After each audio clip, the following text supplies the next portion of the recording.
What if I told you there was a movie about the founding of McDonald's starring some of the greatest character actors of the last 20 years? And spoiler alert, it's actually pretty good. This is Dan vs. The Founder. Welcome to Dan vs., where I take on movies, new, old, or otherwise, and make the case for whether they're worth a watch. In this video, I'm going to talk to you about the 2016 movie The Founder, directed by John Lee Hancock and starring Michael Keaton.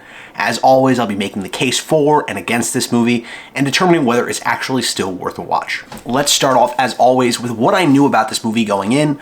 Preliminarily, I had never seen this movie before. It's not a rewatch for me. I had never seen it in theaters, never seen it on streaming. I was aware of the script because the movie, the screenplay itself had been kicking around the internet, especially screenwriting forums around 2014, 2015, and The Founder was on the 2014 Blacklist, which is the list of the hottest unmade scripts in Hollywood. So I'd actually read the script somewhere around then. I knew this was a hot project, viewed as kind of in that social network, oeuvre, whatever you want to call it. And I knew that people were keen to get this movie made. And I actually remember reading the script. I had a lot of hope for what this movie would turn out to be. I thought it could be a really compelling portrait into sort of what McDonald's was and how it came to be. And Ray Kroc in particular struck me as a very interesting character who I was keen to see portrayed by the right actor. At the time, it was talked of as kind of like an Oscar-baity movie that was going to attract some big star who was looking to make a massive play at an Oscar. And ultimately, I think it did do that in Michael Keaton, but it didn't necessarily receive the accolades that maybe the script itself was intended to garner. So what is this movie about? I mentioned Ray Kroc. In The Founder, Michael Keaton plays Ray Kroc, a traveling salesman who happens upon a McDonald's hamburger shop run by two brothers, Dick and Mac, who have essentially invented fast food by operating quickly and using a smaller menu focus on their most important menu objects. Now, this is the story of McDonald's, how it went from this tiny little burger shop to a global powerhouse. And more specifically, it's how Ray Kroc, this traveling salesman who had nothing to do with McDonald's, wrestled control from the two McDonald brothers and established himself historically, canonically, as the founder of McDonald's. So let's talk about the case for The Founder. Very simply, the case for The Founder is the character actors in this movie are amazing. They are cooking throughout the entire thing. Michael Keaton is an actor who I just love to watch chew scenery. He is a character actor in a leading man's body. It's been said before, I'm not the first to introduce this idea, but I was especially thinking of that as I was watching through this movie. He's just kind of a weird guy, kind of has a weird, strange energy. And there's a darkness to Ray Kroc that comes through in how he ultimately screws over the McDonald brothers, spoiler alert. Keaton just delivers in the small moments here. Seeing him be alone in rooms, talking on the phone, thinking and responding to the business machinations and the frustrations of being stifled by the McDonald's brothers is really strangely compelling. And listen, I have my gripes with this movie, but they're certainly not Keaton. They're certainly not fellow amazing character actors like John Carroll Lynch of Fincher lore, like Nick Offerman of plenty of movies now. At this point, he's become a return guy in the character actor Hall of Fame on top of an extremely successful television career. Offerman and John Carroll Lynch are both incredibly compelling as the two McDonald's brothers, one of them being a little more neurotic in Offerman, the other one kind of being naive in John Carroll Lynch.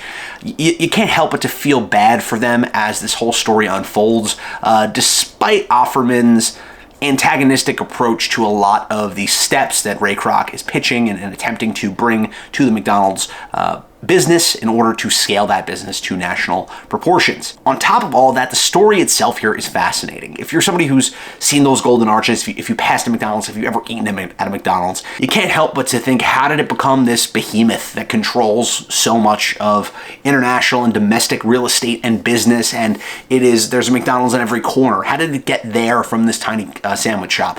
And it doesn't necessarily get too deep into the weeds on that topic, but it is interesting to see that we have another social network type situation here where one founder kind of had the vision for this international thing, and he had to screw over, I guess, quote unquote, had to screw over his fellow co-founders in order to scale this business to those epic proportions. What's unique about this movie, another real plus in my opinion, is you're kind of rooting for the villain the whole time, and ultimately Ray Kroc wins. He's the bad guy of this movie, and he is your primary point of view character throughout.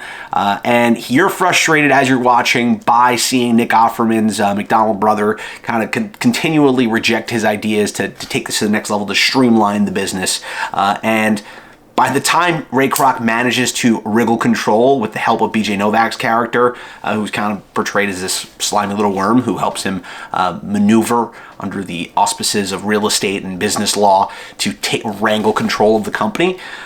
By the time that happens, you're kind of like, okay, I get it. I understand why Ray Kroc is pursuing this new instrument, this means to an end, is to take McDonald's to where he knows it can be. And I like the idea that there's not that many movies where you're really rooting for the villain. The anti-heroes of old have kind of gone by the wayside in the last 15 years. We don't see a lot of those anti-hero movies. They've been replaced by these superhero movies. There's a great book that recently came out by Ed Zwick, Hollywood director. He talks about this idea that the anti-hero is gone in Hollywood. And this is an old-fashioned anti-hero movie. And I loved it for that. Next up, the set design of this movie is spectacular. The 1950s aesthetic is incredible to look at. It deserved an Oscar on that alone. I don't know if it was ultimately nominated for anything. It kind of was a critical failure in that it doesn't really overwhelm you with how amazing it is. Maybe it just was misplayed in the award season circuit. I don't know exactly how that kind of shook out, but the businesses themselves, the original McDonald's, the country clubs, the office spaces, the costumes, it's all incredibly well done, and it really transports you to this 1950s era. Finally, this is kind of a perfect rainy day movie. I watched this for the first time in a hotel while I was traveling, and I think it's kind of the perfect setting to watch that. It was raining outside, nothing else to do.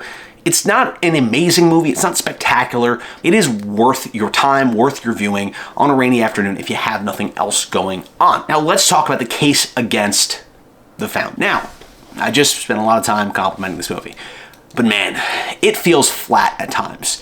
It's not that the movie is boring so much. It's just that the way it's shot, the way it is edited is really, really flat. It kind of feels a lot like those straight-to-streaming schlocky movies, despite the high-level set design, despite the performances, despite all of that. There's just something kind of old-fashioned about how straightforward and unflashy the storytelling is in this movie. Ultimately, in my opinion, the flatness of the movie itself, the flatness of how it's shot, of the performances, is what holds this movie back from ascending to the heights of some of these other really well-regarded business/founder origin stories. This movie never quite ascended to true Oscar bait, to true awards bait, and I think a lot of that is the flat filmmaking on display throughout this. John Lee Hancock's directing style is not really my bag. Editing is, again, really boring at times, and the whole thing kind of feels like a really well-done streaming or really well-done television show. It feels a lot more akin to Mad Men than it does an event movie, where it really should feel like that. The stakes don't feel super high stakes, despite the fact that this is kind of life or death for these people. I mean, all these people became millionaires, so it's not a life or death scenario. Even the McDonald's brothers who were screwed out of this, they become millionaires. And you know what? That's also the case in The Social Network, but still, in the end of The Social Network, when Eduardo discovers that he's been cut out, that freak out he has, it feels life or death. The stakes feel real in that moment, and you don't have that kind of moment here from Ray Kroc and the McDonald's brothers. The stakes never feel that life or death, and it makes this movie feel a little breezy and disposable. I think part of the fatal flaw of this movie, to the extent that it doesn't ascend to more than just a worthy watch, is that even the movie, even more so than the original script, is so deeply uncritical of Ray Kroc that it can kind of take you out of the movie if you think too hard about it, because they're essentially treating him with kid gloves throughout this entire movie. He screws over his business partners, essentially steals another guy's wife while leaving his wife, who spends most of the movie just trying to acquiesce to him and take care of their children and also set up new business deals for him. And he leaves his wife high and dry and doesn't give her any of the McDonald's fortune for no reason, I guess. She's working hard to help him, and he divorces her for no reason. I mean, he's a bad guy. If you think about it, Ray Kroc is not a good guy. And that is on display by anyone with a brain. But the movie doesn't really go there. It's not super critical of him. It kind of just lays out what happened and doesn't go the extra mile to kind of clearly establish you're not a good guy, dude. You're a terrible person. There's no reckoning with that. And I don't know how much you can really reckon with that, because this guy became a billionaire. He is the man behind McDonald's. He won. The bad guy won.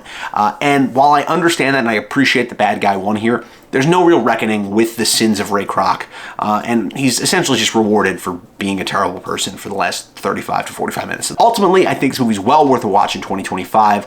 Despite all the flaws I mentioned, I loved The Founder for a rainy day watch. It is not going to reinvent the wheel. It is not the most spectacular film I've ever seen, but it is a worthwhile watch in 2025. Be sure to subscribe to this channel for more of these videos. Be sure to let me know what you think of The Founder in the comments below. Until later, I'll talk to you guys soon. Bye now.